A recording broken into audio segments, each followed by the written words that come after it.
রাসূলুল্লাহ সাল্লাল্লাহু আলাইহি সাল্লাম কাবা চত্বরে, তাকাইতে হবে আমার দিকে।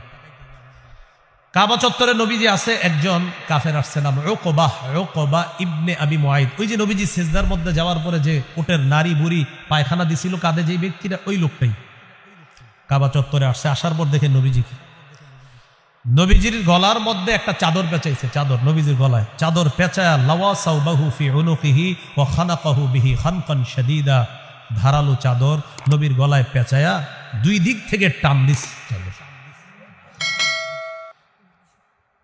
ফাঁস লাগলে ওই ফাঁসির মানুষটা যেমন কষ্ট হয়, নবীজির ওই মুখের ভিতর থেকে কোনো আওয়াজ বের হচ্ছিল না, এইভাবে এত জোরে টান দিছে দুই দিক থেকে। আবু বকর সিদ্দিক রাদিয়াল্লাহু তাআলা আনহু আসার পর তাকে একটা ধাক্কা দিস, ওই কাফের ধাক্কা দেওয়ার পর বললেন, আতাকতুলুনা রাজুলান আইয়াকুলা রাব্বিয়াল্লাহ, একটা মানুষকে এই কারণে হত্যা করবা যিনি বলে আমার রব আল্লাহ। ওয়াকাদ জাআকুম বিল বাইয়িনাতি মির রাব্বিকুম, এই সপক্ষে তিনি তোমাদের কাছে প্রমাণও নিয়ে এসেছেন, এরপরে মানুষটাকে তোমরা হত্যা করবা। কর্মের কষ্ট নবীকে দেওয়া হলো, নবীর গলায় চাদর পেঁচিয়ে নবীকে হত্যা করার চেষ্টা করা হলো। নবীজি অবিচল ভাবে দাওয়াতের কাজ চালিয়ে গেলেন। নবী আপনি বলেন, আমাকে আদেশ করা হয়েছে আমি যেন ইখলাসের সাথে আল্লাহর ইবাদত করি, এই ব্যাপারে আমাকে আদেশ করা হয়েছে। তাহলে যিনি দাওয়াত দিবেন, যিনি আলোচক হবেন, যেই লাইনে দ্বীনের খেদমত করবে সেখানে শুধুই ইখলাস থাকতে হবে।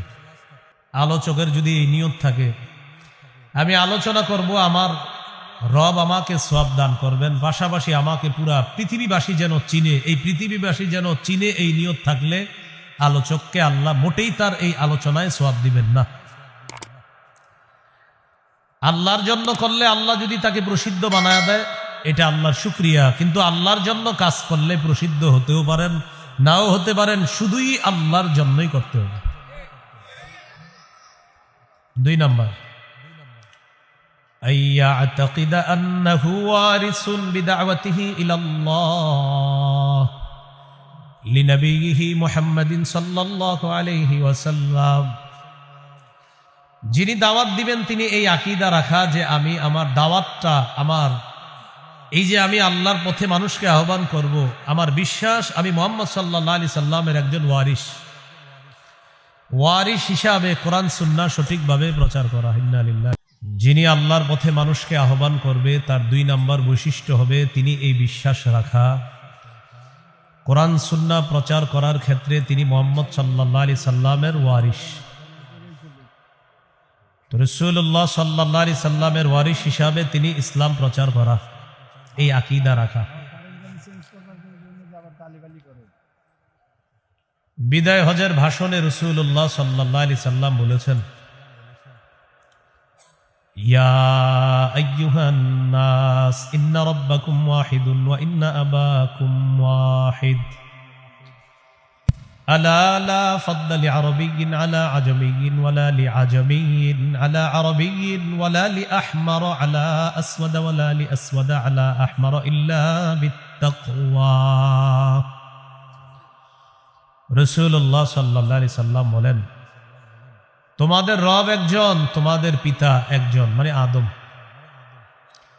আরবের উপর অনারবীর, অনারবের উপর আরবের কোনো শ্রেষ্ঠত্ব নাই, সাদার উপর কালো, কালোর উপর সাদার কোনো শ্রেষ্ঠত্ব নাই, কৃষ্ণাঙ্গর উপর শ্বেতাঙ্গ, শ্বেতাঙ্গের উপর কৃষ্ণাঙ্গ মানুষের কোনো শ্রেষ্ঠত্ব নাই, ইল্লা বিত্তাকওয়া, তাকওয়ার মাধ্যমে শ্রেষ্ঠত্ব প্রমাণিত হবে। যার তাকওয়া বেশি তিনি দেখতে যেমনই হবে আল্লাহর কাছে সে সবচেয়ে সম্মানিত। এটা আল্লাহ তাআলা বলেন, ইন্না আকরামাকুম ইনদাল্লাহি আতকাকুম, তোমাদের মধ্যে যে সবচেয়ে বেশি আল্লাহকে ভয় করে সে তোমাদের মাঝে সবচেয়ে সম্মানিত। এগুলো 2 নম্বর বৈশিষ্ট্য।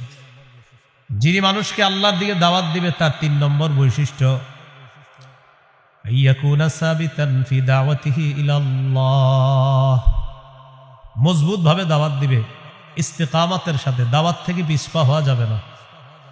সূরা আনকাবুতের 14 নম্বর আয়াতে আল্লাহ বলেন, ওয়ালাকাদ আরসালনা নূহান ইলা কওমিহি ফালাবিথা ফীহিম আলফা সানাতিন ইল্লা খামসিনা আমা। আমি নূহ নবীকে তার জাতির মাঝে প্রেরণ করলাম, তিনি তাদের মাঝে 50 বছর কম 1000 বছর তথা 950 বছর দাওয়াতের কাজ অবিচলতার সাথে করেছে। তার দাওয়াতে বেশিরভাগ মানুষকে দাওয়াত দিলে তারা শুধু পিছনে হটতো, পলায়ন করত, দাওয়াত গ্রহণ করত না, কিন্তু তিনি দাওয়াত দেওয়া বন্ধ দেন না। এই ব্যাপারে আরেকটা দৃষ্টান্ত সহিহ বুখারীর 240 নম্বর হাদিস। আব্দুল্লাহ ইবনে মাসউদ রাদিয়াল্লাহু তাআলা আনহুর বর্ণনা, তিনি বলেন, কানা রাসূলুল্লাহ সাল্লাল্লাহু আলাইহি ওয়াসাল্লাম ইউসাল্লি বিফিনাইল কাবা। রাসূলুল্লাহ সাল্লাল্লাহু আলাইহি সাল্লাম কাবা চত্বরে নামাজ পড়তেছে, পাশে কাফেররা বসা। কাফেরদের মধ্যে একজন আরেকজনকে বলতে লাগলো, আইয়ুকুম ইয়াজিউ বিসালা জাজুরি আলি ফুলান ফায়াদউহু আলা যাহরিহি ইদা সাজাদা। আচ্ছা, তোমাদের মধ্যে কে পারবা অমুক এলাকায় যাবে, যাওয়ার পর ওটের নারী বুড়ি ওটের গোবর আনবা, আনার পর মুহাম্মদ যখন সিজদায় যাবে তার কাঁধের উপর, তার পিঠের উপর রেখে দিবা। উকবা ইবনে আবি মুআইত নামে এক পাপিষ্ট উঠার পর ওই এলাকায় গেছে, যাওয়ার পর ওটের নারী বুড়ি প্রস্রাব পায়খানা এগুলো আনছে, নবীজি সিজদায় গেছে, নবীজির কাঁধের উপর এগুলা রেখে দিচ্ছে। সিজদা থেকে মাথা উঠাইতে পারতেছিলেন না। আব্দুল্লাহ ইবনে মাসউদ রাদিয়াল্লাহু তাআলা আনহু বলেন, আমি শুধু তাকায় তাকায় দেখতেছিলাম। লাউ কানা লি মানআ, আমার যদি বাধা দেওয়ার সামর্থ্য থাকতো আমি বাধা দিতাম, পারছিলাম না। ফাতেমা রাদিয়াল্লাহু তাআলা আনহা আয়েশা নবীজির কাঁধের উপর থেকে এই নারী বুড়ি গোবরগুলো সরিয়ে দিয়েছে। রাসূলুল্লাহ সাল্লাল্লাহু আলাইহি সাল্লাম এই কষ্ট ইত্যাদি পাওয়ার পরেও অবিচলভাবে দাওয়াতের কাজ করেছে, তিনি পিছপা হন নাই। একজন দায়ী যিনি হবেন তার 3 নম্বর বৈশিষ্ট্য, তিনি মজবুত অবিচলভাবে দাওয়াত দিবেন। 4 নম্বর বৈশিষ্ট্য একটু আমার সাথে বলেন, বলেন যিনি দাওয়াতের কাজ করবে, বলেন ইসলাম প্রচারের কাজ করবে, তাবলীগের কাজ করবে, তার মধ্যে কথা এবং কর্মের কষ্ট সহ্য করার ক্ষমতা থাকতে হবে। আপনি দাওয়াতের কাজ করলে কথার কষ্ট আসতে পারে আপনার উপর, কর্মের কষ্ট আসতে পারে, দুটোটা আপনি ধারণ করার আপনার মানসিকতা রাখতে হবে।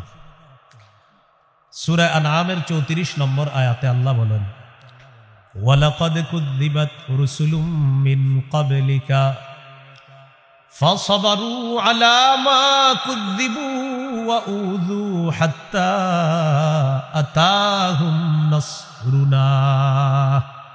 নবী, আপনাকে কাফেররা মিথ্যাবাদী বলে, আপনি কষ্ট নিয়েন না। আপনার পূর্বে নবীদেরকে মিথ্যাবাদী বলা হয়েছে, কষ্ট দিয়েছে, তারা ধৈর্য ধারণ করেছে, তাদের কাছে আমার সাহায্য এসেছে, আপনার কাছেও সাহায্য আসবে। তো আপনাকে মিথ্যাবাদী বলবে, এটা বলতে পারে, আপনি সহ্য করতে হবে। ওয়াজ করতেছে আলোচক, ওয়াজের মাঝখানে একজনে পাশ দিয়ে এসে বলবে, হুজুর এই আলোচনা ছাড়া আরেকটা করেন। সুদের ওয়াজ করবে খতিব সাহেব, মসজিদ কমিটির কেউ বলতে পারে, আপনি গত 6 বছর ভালোই আলোচনা করছেন, আজকে আলোচনা করলেন, আপনি উনি কি আপনার করছে আলোচনা, মানে আপনি সুদ খান। তো এখন যখন ওনারা এটা বলার পরে ওই ইমাম, ওই খতিব, ওই ওয়াজ, ওই ইসলাম প্রচারকের এই মানসিকতা থাকতে হবে যে কথার কষ্ট দিলেও এটা সহ্য করতে হবে। সহ্য করা নবীদের সুন্নত, আর ঝামেলা করা আবু জাহেলের বৈশিষ্ট্য। কর্মের কষ্ট যেমন, সহিহ বুখারীর বর্ণনা 4815 নম্বর হাদিস। রাসূলুল্লাহ সাল্লাল্লাহু আলাইহি সাল্লাম কাবা চত্বরে, তাকাইতে হবে আমার দিকে, কাবা চত্বরে নবীজি আছে, একজন কাফের আসছে, নাম উকবা ইবনে আবি মুআইত। ওই যে নবীজি সিজদার মধ্যে যাওয়ার পরে যে ওটের নারী বুড়ি পায়খানা দিছিল কাঁধে, যে ব্যক্তিটা, ওই লোকটাই কাবা চত্বরে আসছে। আসার পর দেখে নবীজির গলার মধ্যে একটা চাদর পেঁচাইছে, চাদর নবীজির গলায় চাদর পেঁচায়া, লাওয়া সাওবাহু ফি উনুকিহি ওয়া খানাকাহু বিহি খানকান শাদীদা, ধারালো চাদর নবীর গলায় পেঁচায়া 2 দিক থেকে টান দিস চাদর। ফাঁস লাগলে ওই ফাঁসির মানুষটা যেমন কষ্ট হয়, নবীজির ওই মুখের ভিতর থেকে কোনো আওয়াজ বের হচ্ছিল না, এইভাবে এত জোরে টান দিছে 2 দিক থেকে। আবু বকর সিদ্দিক রাদিয়াল্লাহু তাআলা আনহু আসার পর তাকে একটা ধাক্কা দিস ওই কাফের। ধাক্কা দেওয়ার পর বললেন, আতাকতুলুনা রাজুলান আইয়াকুলা রাব্বিয়াল্লাহ, একটা মানুষকে এই কারণে হত্যা করবা যিনি বলে আমার রব আল্লাহ। ওয়াকাদ জাআকুম বিল বাইয়িনাতি মির রাব্বিকুম, এই সপক্ষে তিনি তোমাদের কাছে প্রমাণও নিয়ে এসেছেন, এরপরে মানুষটাকে তোমরা হত্যা করবা। কর্মের কষ্ট নবীকে দেওয়া হলো, নবীর গলায় চাদর পেঁচিয়ে নবীকে হত্যা করার চেষ্টা করা হলো। নবীজি অবিচলভাবে দাওয়াতের কাজ চালিয়ে গেলেন। যিনি দাওয়াত দিবে, যারা আমরা তাবলীগের কাজ করব, 4 নাম্বার বৈশিষ্ট্য কথার কষ্ট, কর্মের কষ্ট, এটা ধারণ করতে হবে। 5 নাম্বার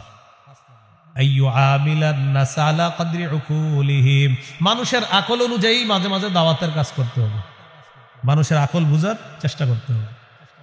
সহিহ বুখারীর 126 নম্বর হাদিস, নবীজির মন চাইতেছে কাবা ঘরটা সংস্কার করতে। নবীর মন চাইতেছে যে কাবাটা একটু আমি সংস্কার করব, এটা ভেঙে সুন্দরভাবে আবার এটা বানিয়ে 2টা দরজা করবে, এটা নবীর নিয়ত, মন চায়, কিন্তু করতেছে না। আম্মা জান আয়েশা সিদ্দিকা রাদিয়াল্লাহু তাআলা আনহাকে বললেন, আয়েশা লাউলা কওমুকি হাদিসুন আহদুহুম, তোমার জাতি যদি নতুন মুসলমান না হতো, তারা নতুন নতুন মুসলমান না হইলে লানাকাসতুল কাবা ওয়াজআলতু লাহা বাবাইন, বাবুন ইয়াদখুলুনা ফিহি ওয়া বাবুন ইয়াখরুজুনা মিন। আয়েশা, তোমার জাতি নতুন মুসলমান না হলে আমি কাবাটা ভেঙে কাবার 2টা দরজা বানাইতাম, এক দরজা দিয়ে মানুষ প্রবেশ করত, আরেক দরজা দিয়ে মানুষ বের হইত। কিন্তু তোমার জাতি নতুন মুসলমান হয়েছে, এটা করতে গেলে তারা বলবে হ্যাঁ কি দরকার ছিল। এই জন্য তাদের আকল অনুযায়ী আমি কাজটা মন চাইতেছে করতে, তারপরেও করতেছি না, তাদের মস্তিষ্ক প্রসূত কারণে আমি অফ রইলাম। কি বোঝা গেল এখানে? নবী চাইতেছে 2টা দরজা বানাইতে, কিন্তু যারা নতুন মুসলমান হয়েছে তারা এখন বলবে এটা কাবা ভাঙা কি দরকার, এরকম বলতে পারে। নবী তাদের আকল অনুযায়ী চুপ থাকলেন, কাবাটা সংস্কার করলেন না। এই কাজটাই পরবর্তীতে আব্দুল্লাহ ইবনে জুবায়ের রাদিয়াল্লাহু তাআলা আনহু করেছিলেন। এখান থেকে কি বোঝা যায়? যারা ইসলাম প্রচারের কাজ করবে তারা জাতির মস্তিষ্ক বোঝার চেষ্টা করতে হবে। 6 নাম্বার আইয়াকুনা আলিমান বিশরিয়াতিল্লাতী ইয়াদউ ইলাইহা, যারা জাতিকে দাওয়াত দিবে, ইসলাম প্রচারের কাজ করবে, দাওয়াত ও তাবলীগের কাজ করবে, তিনি যেই বিষয়ে দাওয়াত দিবে ওই বিষয়ের জ্ঞান থাকতে হবে। আমি ঈমান ইয়াকিনের কথা বলবো ততটুকু বলবো যতটুকু আমি জানি। আমি গাশতের আদবে কথা বলবো ততটুকু যতটুকু আমি জানি। আমি একজন মানুষকে ইসলামের দাওয়াত দিব ঠিক ততটুকু যতটুকু আমার জানা আছে। হুজুর জানবো কিভাবে? আলেমদের থেকে জানতে হবে, ওলামায়ে কেরামের সোহবতে থাকতে হবে, তাদের থেকে জেনে সঠিকটা বলতে হবে। আর তাদের সোহবতে না থাইকা যদি কোনো পথভ্রষ্ট মানুষের অনুসরণ করেন, সে নিজেও পথভ্রষ্ট হবে, আপনাকেও পথভ্রষ্ট করে ছাড়বে। এটা মাথায় রাখতে হবে। সেও কোরআনের অপব্যাখ্যা দিবে, হাদিসের অপব্যাখ্যা দিবে, আপনি তার অনুসরণে আপনিও এটা মাইরা দিবেন, এবং এই জাতীয় মানুষ পাওয়াও যাবে খুঁজলে। আল্লাহ হেফাজত করেন।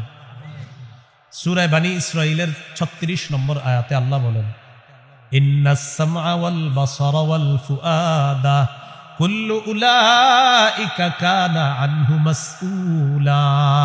চোখ, কান, অন্তর, এগুলা সম্পর্কে জিজ্ঞাসা করা হবে। সূরা ইয়াসিনের 65 নম্বর আয়াতে আল্লাহ বলেন, আল-ইয়াওমা নাখতিমু আলা আফওয়াহিহিম, আজ আমি তাদের মুখে মোহর মেরে দিব।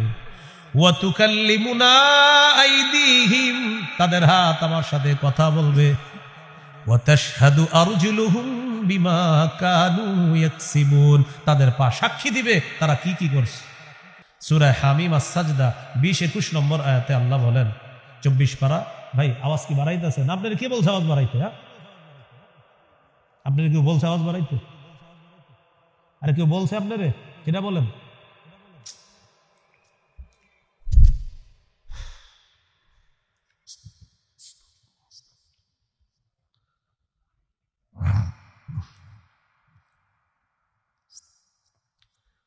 রাসূলুল্লাহ সাল্লাল্লাহু আলাইহি সাল্লাম বললেন,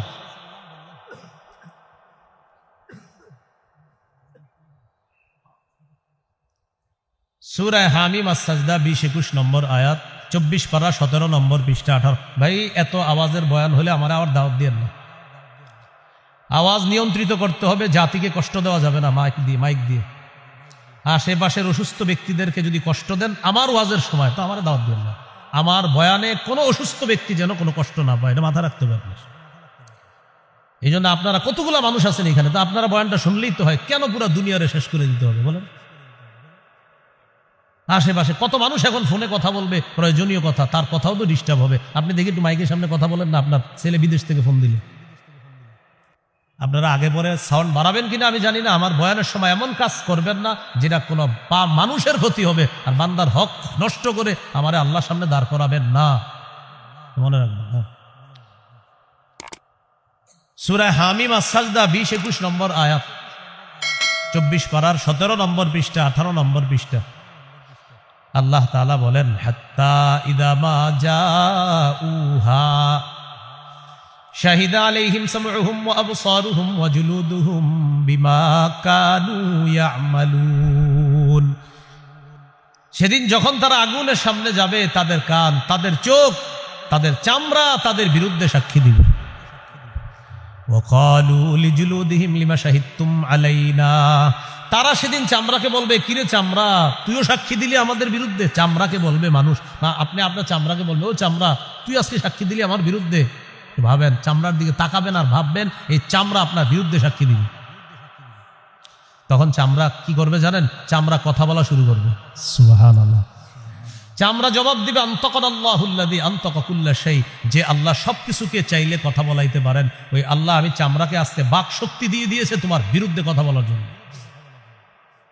তাহলে যিনি দায়ী হবে তিনি বুঝে শুনে কথা বলতে হবে। ধরে নেন এখানে আপনারা কতজন মানুষ হবে হুজুর? আনুমানিক 1000, আরো বেশি হবে। তো 1000ই ধরে নেন। আমি যদি আজকে আপনাদের সামনে 1 মিনিট ওয়াজ করতাম, 1 মিনিট ওয়াজ করে চলে যাইতাম, তাহলে 1 মিনিটকে 1000 করলে 1000 মিনিট, মানে আপনারা প্রত্যেক জনের 1 মিনিট করে কয় হাজার মিনিট? 1000। 2 মিনিট করলে 2000, 3 মিনিট করলে 3000, 5 মিনিট করলে 5000, 10 মিনিট করলে 10,000। ধরে নেন আজকে আমি আপনাদের 1000 মানুষের সামনে 10 মিনিট ওয়াজ করে চলে গেলাম।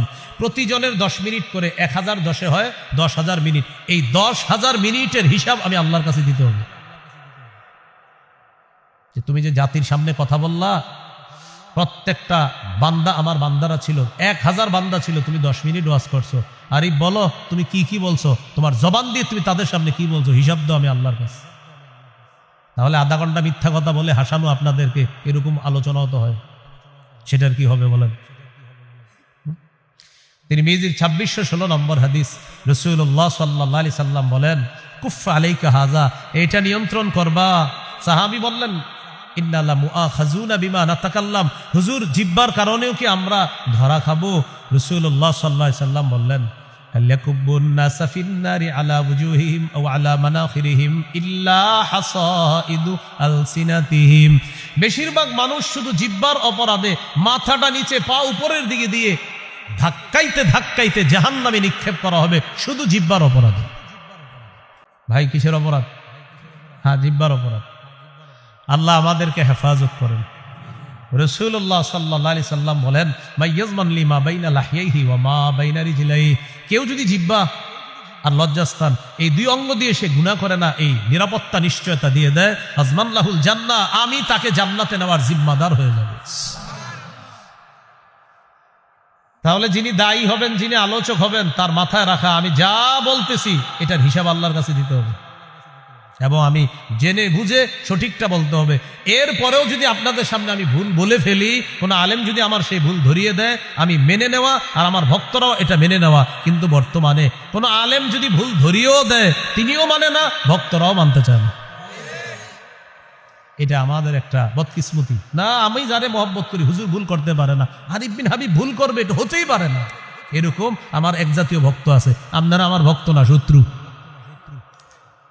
আমার ভুল হবে না তো কার ভুল হবে? অবশ্যই ভুল হবে। সেই ভুল আলেমরা ধরিয়ে দিবে, সেটা আমি শুধরে নিতে হবে। যদিও আমি বিশ্ব আমির হই, আমার যদি ভুলও হয় আর ওলামায়ে কেরাম যদি সেই ভুল ধরিয়ে দেয়, আমি মেনে নেওয়া এবং আমার অনুসারীরা মেনে নেওয়ার নাম হবে বুদ্ধিমানের কাজ, আর মেনে না নেওয়ার নাম হবে পথভ্রষ্টতা, গোমরাহি, জাহান্নামের কাজ।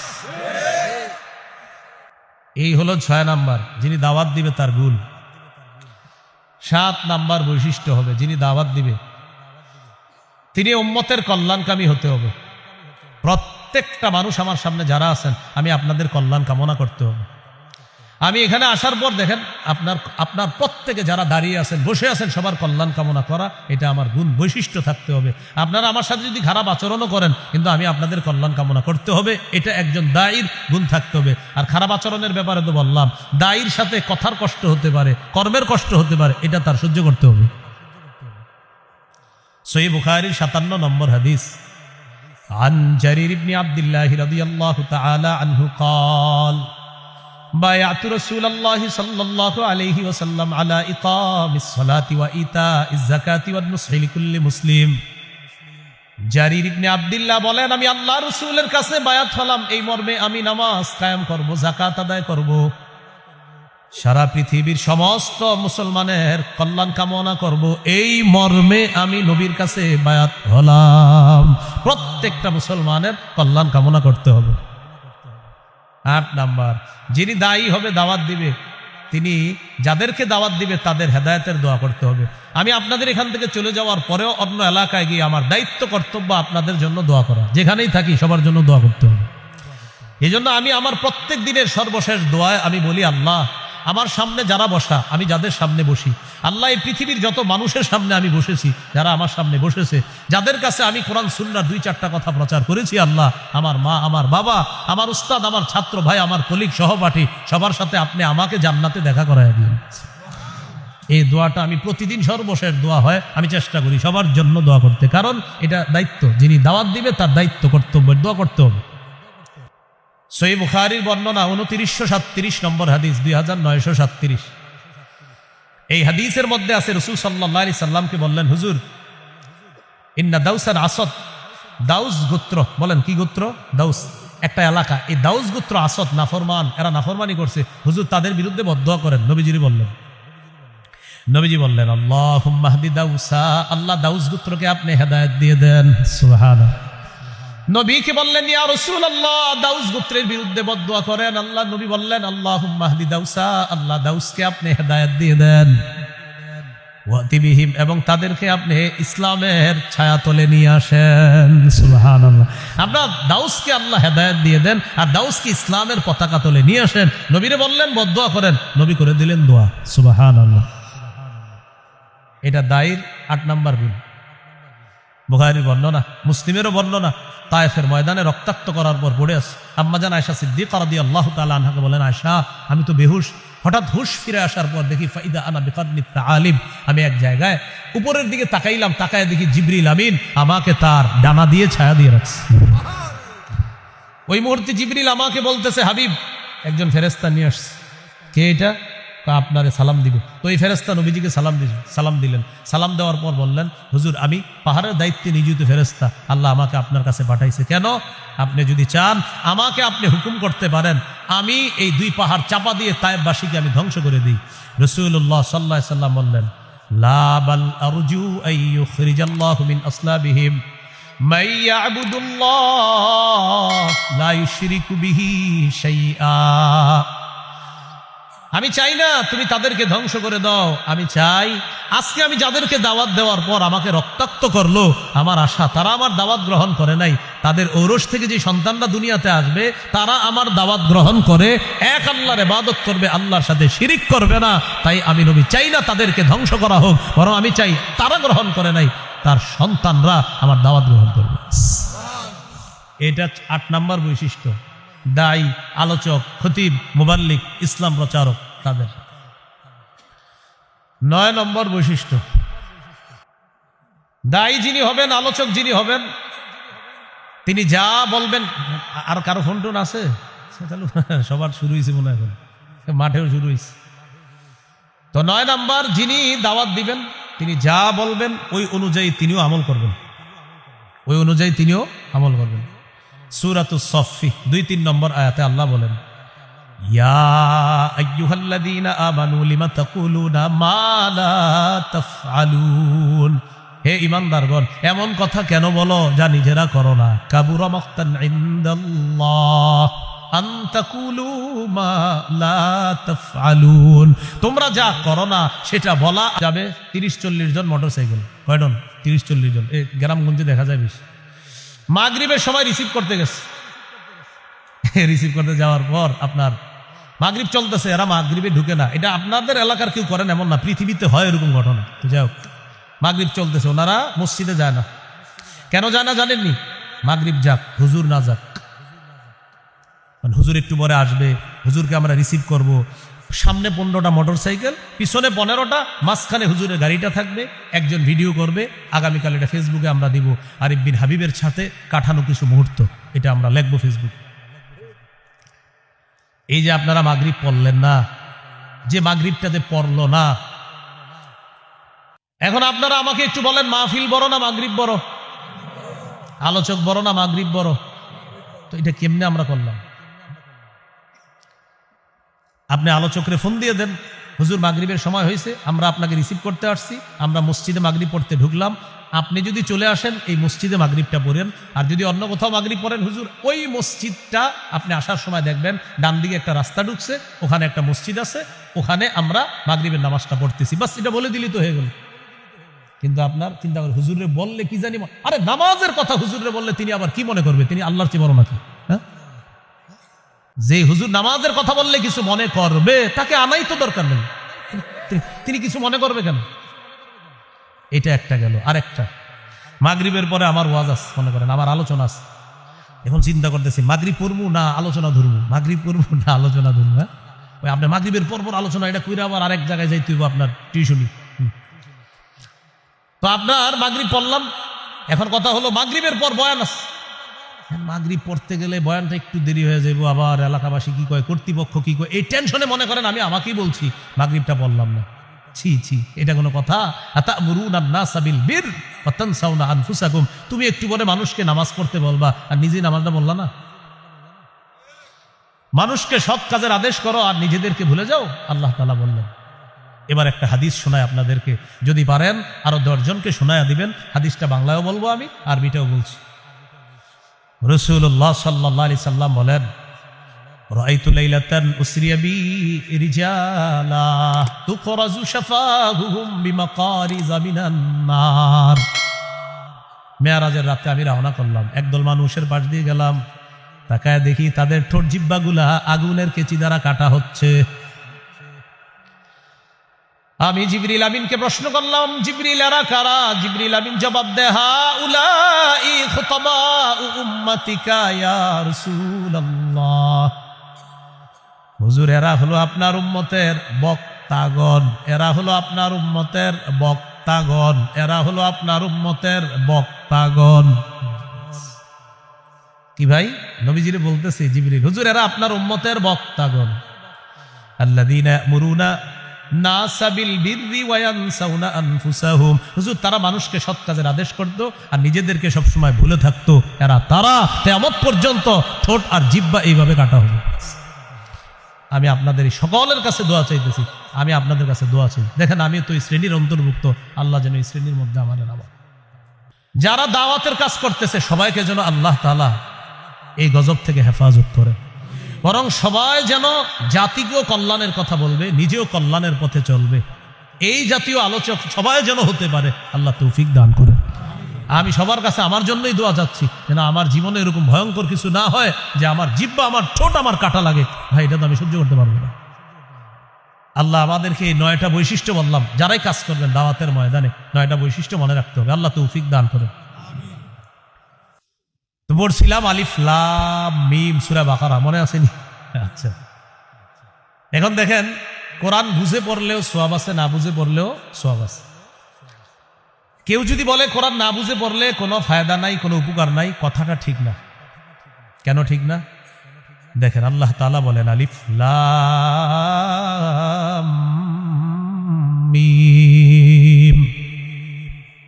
আলিফ লাম মিম এটার অর্থ কি আল্লাহ ছাড়া কেউ জানে না। আল্লাহু আ'লামু বিমুরাদিহি বিযালিক, এটার অর্থ একমাত্র আল্লাহই ভালো জানেন। এখন যদি বলেন অর্থ না বুঝে বুঝলে কোনো সওয়াব নাই, তাহলে আলিফ লাম মিম এটার কি কোনো সওয়াব নাই? আছে সওয়াব? তো অর্থ তো জানি না। আলিফ লাম মিম এটার অর্থ জানি তো সওয়াব আছে না? তো অর্থ না জানলে না বলে লাভ নাই। অর্থ না জানলে না বলে আপনি লাভ নাই বললেন, তো অর্থ না জানলে যদি লাভ না থাকে তো আলিফ লাম মিমের কি হবে সেটা বলেন।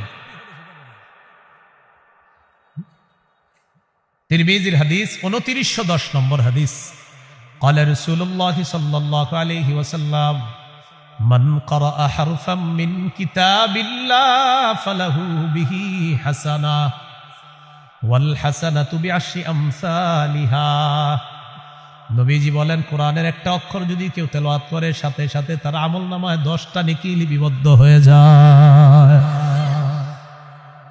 এরপর নবী এমন একটা আয়াত দিয়ে নবী দলিল দিলেন। নবী বলেন আলিফ লাম মিম।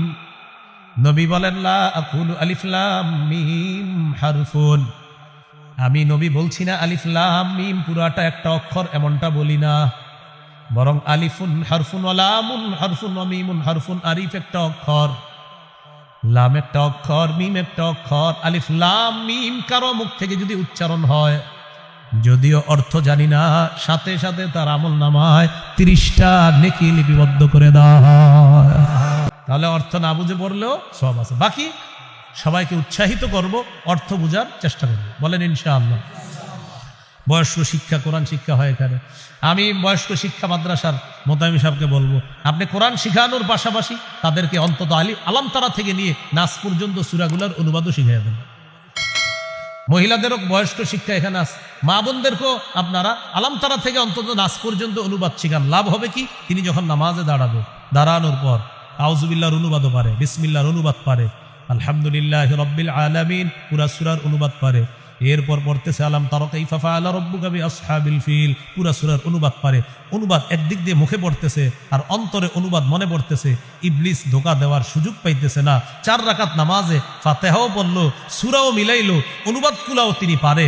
রব্বানা লাকাল হামদের অনুবাদও পারে, সুবহানা রব্বিয়াল আযীমের অনুবাদ পারে, সুবহানা রব্বিয়াল আ'লার অনুবাদ পারে, আত-তাহিয়াতুর অনুবাদ পারে, আল্লাহুম্মা সাল্লি আলা মুহাম্মদ, আল্লাহুম্মা বারিক আলা মুহাম্মদ, এগুলার অনুবাদও পারে।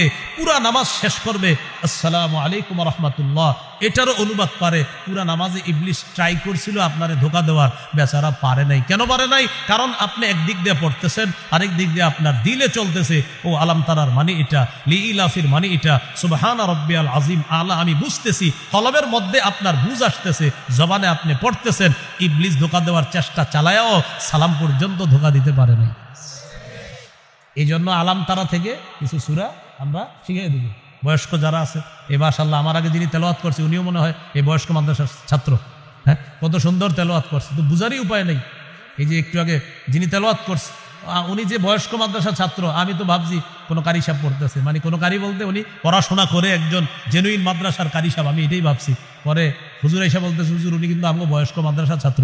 সুবহানাল্লাহ। তো মাশাআল্লাহ, আল্লাহ তাআলা তাকে সহ আরো যারা এরকম বয়স্ক মাদ্রাসায় আছেন সকলকে যেন সুন্দরভাবে কোরআন তেলাওয়াত করতে পারেন, আল্লাহ তৌফিক দান করেন। আমিন। এইগুলো আলিফ লাম মিম। এরপরে আল্লাহ বলেন যালিকাল কিতাবু লা রাইবা ফীহ, এই কিতাব, এটার মধ্যে কোনো সন্দেহ নাই। এই কিতাব যে আল্লাহর পক্ষ থেকে, এতে কোনো সন্দেহ নাই। সূরা ইউনূসের 37 নম্বর আয়াতে আল্লাহ বলেন ওয়ামা কানা হাযাল কুরআনু আন ইফতারা মিন দুনিল্লাহ ওয়ালাকিন তাসদীকাল্লাযী বাইনা ইয়াদাইহি ওয়া তাফসীলাল কিতাবি লা রাইবা ফীহি মির রাব্বিল আলামিন। আল্লাহ তাআলা বলেন এই কোরআন কারো থেকে বানানো নয়, এটা আল্লাহ ছাড়া কারো থেকে তৈরি করা না, বরং এটা আল্লাহর পক্ষ থেকে কিতাব। এই কিতাব তার আগের যতগুলা আসমানি কিতাব আছে সবগুলা কিতাবকে সত্যায়ন করে হলো আল কোরআন। এই কোরআন তার পূর্বের যত কিতাব আছে সব কিতাবগুলার ব্যাখ্যা দেয়, এটা হলো আল কোরআন। এরপর আল্লাহ বলেন লা রাইবা ফীহি মির রাব্বিল আলামিন, এই কোরআন রবের পক্ষ থেকে নাজিলকৃত কিতাব, এতে কোনো সন্দেহ নেই। এই হলো যালিকাল কিতাব লা রাইবা ফীহি।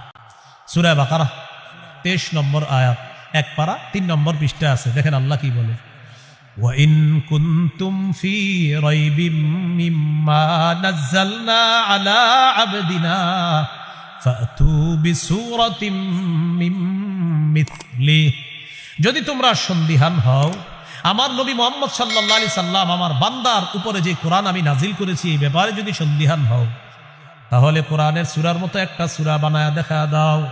পারবে? বলেন সবাই পারবে? পরের পৃষ্ঠায় এক পারা 4 নম্বর পৃষ্ঠা সূরা বাকারার 24 নম্বর আয়াতে আল্লাহ বলতেছেন, ফাইল্লাম তাফআলু, যদি তোমরা কোরআনের মতো একটা সূরা বানাতে না পারো।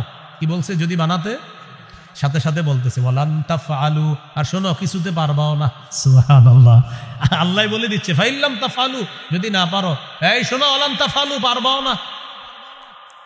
কি বলছে? যদি না পারো, সাথে সাথে কি বলতেছে? কিছুতে পারবাও না।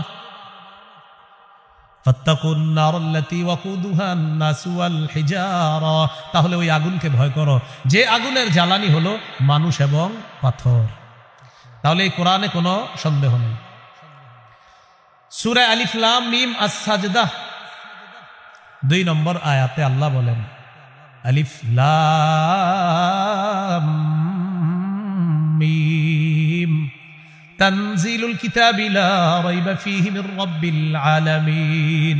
21 পারা 14 নম্বর পৃষ্ঠার শুরুতে আছে সূরা আলিফ লাম মিম আস-সাজদা। আল্লাহ বলেন এই কোরআন আল্লাহর পক্ষ থেকে নাজিলকৃত, কোনো সন্দেহ নাই এটা বিশ্বজগতের রব আল্লাহর পক্ষ থেকে নাজিলকৃত কিতাব আল কোরআন। সামনে যাই আমরা, পরে কি বলে আল্লাহ দেখেন, হুদাল্লিল মুত্তাকিন, কোরআন মানুষের জন্য হেদায়েত, মুত্তাকিদের জন্য হেদায়েত। একটু বলেন সবাই, বলেন কোরআন মুত্তাকিদের জন্য হেদায়েত। এবার বলেন তো, কয়েকবার বলেন কোরআন। আবার আবার, এবার থামেন। এখন এই কোরআনের হেদায়েতটা পাবেন কিভাবে? রমজানে 3 খতম পড়ে ইমাম সাহেবের কাছে লাইলাতুল কদরে দোয়া চাইবেন, হুজুর আমি 3 খতম কোরআন পড়ছি, একটু দোয়া করে দিয়েন। পরে কোরআনটা রাইখা দিবেন ঘরে, আবার আগামী রমজানে খুলবেন। আবার কি করবেন? আগামী রমজানে খুলবেন। তো এইভাবে আপনি হেদায়েত কামনা করবেন। কোরআন ডেলি পড়তে হবে, কোরআন থেকে হেদায়েত নিতে হবে, গ্রহণ করতে হবে। সূরা শুরা 52 নম্বর আয়াত 25 পারা 8 নম্বর পৃষ্ঠা আল্লাহ তাআলা বলেন, ওয়ালাকিন জাআলনাহু নূরা নাহদি বিহি মান নাশাউ মিন ইবাদিনা। আল্লাহ তাআলা বলেন এই কোরআনকে আমি আলো বানিয়েছি, এই আলোর মাধ্যমে আমার বান্দাদের মধ্য থেকে যাকে চাই তাকে হেদায়েত দান করে দেই। তাহলে কোরআন আলো, কোরআনের এই আলো গ্রহণ করতে হবে, কোরআন থেকে হেদায়েত গ্রহণ করতে হবে। আল্লাহ তাআলা তৌফিক দান করেন। সূরা ইউনূস 57 নম্বর আয়াতে আল্লাহ বলেন, ইয়া আইয়ুহান নাস ক্বাদ জাআতকুম মাউইযাতুম মির রাব্বিকুম, হে লোক সকল, তোমাদের কাছে তোমাদের রবের পক্ষ থেকে ওয়াজ এসেছে। বলেন কি এসেছে? আবার বলেন। এই পুরা কোরআনটা ওয়াজ। সুবহানাল্লাহ, পুরা এই পুরা কোরআন ওয়াজ, ওয়াজ। এরপরে আল্লাহ বলেন ওয়া শিফাউল লিমা ফিস সুদূর, অন্তরের রোগের আরোগ্য এই কোরআন। শুধু অন্তরের রোগের আরোগ্য না, শারীরিক রোগেরও আরোগ্য কোরআন। সাহাবায়ে কেরাম এক জায়গায় গেছে, খাবার শেষ হয়ে গেছে, খ্রিস্টান পল্লীর কাছে গেছে, তাদেরকে বলল আমাদেরকে একটু মেহমানদারির ব্যবস্থা করা যায়? বলল না। তাদের লিডারে বিচ্ছু কামড় দিস, কামড় দেওয়ার পর কবিরাজ ডাক্তার ইত্যাদি আনে, কোনো কাজ হয় না। তারা বলা বলি করতে লাগলো মুসলমানদের কাছে যাই, দেখি কোনো ব্যবস্থা করা যায় কিনা। মুসলমানদের আমির সাহেবের কাছে এসে বলল আফিকুম রাকিম, তোমাদের মাঝে কোনো ঝাড়ফুঁক করে এমন কেউ আছে? আমির সাহেব বললেন হ্যাঁ আছে, আমি ঝাড়ফুঁক করি, আমি ঝাড়ফুঁক করতে পারি, আমি ফু দিতে পারি, কিন্তু ঝাড়ফুঁক করবো না। কি করবো না? কেন? খাবার চাইছিলাম, ব্যবস্থা করছো? তারা বলল তুমি যদি ফু দাও, যদি আমাদের লিডার ভালো হয়ে যায় 30টা বকরি দিন। কয়টা বকরি? তিনি গেলেন, যাওয়ার পরে কি যেন বললেন, পুরা লিডারের গায়ে ফু দিছে, ভালো হয়ে গেছে, বকরি 30টা পেয়ে গেছে। বকরি পাওয়ার পর সাহাবায়ে কেরামের মধ্যে বলা বলি করতে লাগলো, আচ্ছা বকরি তো আনলাম, এখন খাওয়া যায় আছে কিনা এই মাসালা তো জানি না, ফু দিয়ে যে বকরি আনলাম এখন খাওয়া যায় আছে কিনা। রাসূলুল্লাহ সাল্লাল্লাহু আলাইহি সাল্লামের কাছে গেছে, যাওয়ার পর রাসূলুল্লাহ সাল্লাল্লাহু আলাইহি সাল্লামকে বললেন হুজুর এরকম আমরা ফু দিলাম, ফু দেওয়ার পর আল্লাহ তাআলা রোগীকে ভালো করে দিছে, ভালো করার পর তখন আমাদেরকে 30টা বকরি দিছে, এখন এই বকরি খাওয়া জায়েজ আছে কিনা এটা তো জানি না, মাসালা জিজ্ঞাসা করার জন্য আপনার কাছে আসছে। রাসূলুল্লাহ সাল্লাল্লাহু আলাইহি সাল্লাম বললেন তুমি কি পয়রা ফু দিছো বলো তো? তো কয় হুজুর আমি সূরা ফাতিহা, এইখানে বুঝতেছেন না আপনারা? তো হইলই তো, আর কি।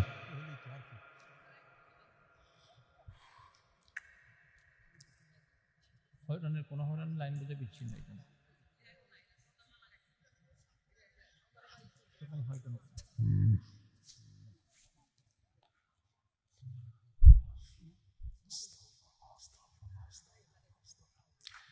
রাসূলুল্লাহ সাল্লাল্লাহু আলাইহি সাল্লাম বললেন, কি পুরা ফুদিছ? হুজুর সূরা ফাতিহা পুরা ফুদিছি, ভালো হয়ে গেছে। রোগীকে আল্লাহ ভালো করে দিছে। 7 বার সূরা ফাতিহা পড়ে এরকম পানিতে ফু দিয়ে খাবেন, পেট ব্যথা ভালো হয়ে যাবে ইনশাআল্লাহ।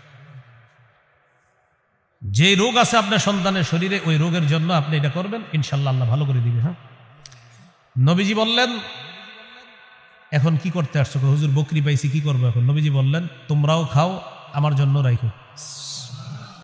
তোমরাও খাও, আমার জন্য রাখো। এতে বোঝা যায় কোরআন আরোগ্য, কোরআন শিফা। এরপরে আল্লাহ বলেন, ওয়াহুদাও ওয়া রাহমাতুল লিল মুমিনিন, কোরআন হেদায়েত, কোরআন মুমিনদের জন্য রহমত। তো এখন এই কোরআন থেকে আমরা হেদায়েত, রহমত, শিফা এটা গ্রহণ করার জন্য প্রতিনিয়ত কোরআন তেলাওয়াত করতে হবে। আল্লাহ তৌফিক দান করুন। আমিন। তিরমিজির বর্ণনা 2909 নম্বর হাদিস, রাসূলুল্লাহ সাল্লাল্লাহু আলাইহি সাল্লাম বলেন, খায়রুকুম মান তাআল্লামাল কুরআনা ওয়া আল্লামা, তোমাদের মধ্যে সর্বোত্তম ওই ব্যক্তি যে কোরআন শিখে অন্যকে শিখায়। সহিহ বুখারীর বর্ণনা 5011 নম্বর হাদিস, এক ব্যক্তি কানা রাজুলুন ইয়াকরাউ সূরাতাল কাহফি, এক সাহাবী রাতের বেলা সূরা কাহফ পড়তেছে। তাগাশাতহু সাহাবা, আকাশের মেঘখণ্ড আসছে বাড়ির উপরে। মেঘখণ্ড আসার পর তিনি কোরআন তেলাওয়াত করে, আকাশের মেঘখণ্ড তার বাড়ির উপরে, আর পাশে তার ঘোড়াটা খালি লাফায়, ঘোড়া লাফায়। কোরআন তেলাওয়াত থামাইলেন, মেঘখণ্ড চলে গেল। পরের দিন নবীর কাছে আসার পর বললেন, ইয়া রাসূলুল্লাহ, রাতে কোরআন তেলাওয়াত করতেছিলাম, একটা মেঘখণ্ড দেখলাম বাড়ির উপরে আসছে। হুজুর ব্যাপারটা বুঝলাম না। নবীজি বললেন, তিলকা সাকিনাতু তানাজ্জালাত বিল কুরআন, তুমি কোরআন পড়ার কারণে আসমান থেকে প্রশান্তি, সাকিনা নাজিল হয়েছে, এটা স্বচক্ষে আল্লাহ তোমাকে দেখায় দিয়েছে। কোরআন যখন তেলাওয়াত করা হবে তখন কোরআন তেলাওয়াত শুনবো। বলেন, তখন কোরআন তেলাওয়াত কি করব? শুনবো। এই যে আকারি আবু রায়হান তেলাওয়াত করছে না, করবো? করবে ইনশাল্লাহ। তো যখন তেলাওয়াত করবে তখন মন দিয়ে তার তেলাওয়াত শুনতে হবে। মন দিয়ে কি করতে হবে? তেলাওয়াত শুনতে হবে। আল্লাহ কোরআনের মধ্যে বলেন, ওয়াইদা কুরিআল কুরআনু ফাসতামিউ লাহু ওয়া আনসিতু, যখন কোরআন তেলাওয়াত করা হয় তখন তোমরা চুপ থাকবা এবং কান পেতে কোরআন তেলাওয়াত শুনবা। তো যখন কোরআন তেলাওয়াত করা হবে তখন আমরা মনোযোগ সহকারে কোরআন তেলাওয়াত শুনবো। আল্লাহ তৌফিক দান করেন। তো বলছিলাম, কোরআন হুদাল লিল মুত্তাকিন, মুত্তাকিদের জন্য হেদায়েত। আমরা সবাই যেন এই হেদায়েত, রহমত, বরকত গ্রহণ করতে পারি। আল্লাহ তৌফিক দান করেন। যে কথাগুলো শুনলাম বললাম, আমল করার তৌফিক দান করেন। সুবহানাল্লাহি ওয়া বিহামদিহি, সুবহানাকাল্লাহুম্মা ওয়া বিহামদিক, আশহাদু আল্লা ইলাহা ইল্লা আনতা আস্তাগফিরুকা ওয়া আতুবু ইলাইক। আসসালামু আলাইকুম ওয়া রাহমাতুল্লাহি ওয়া বারাকাতুহু।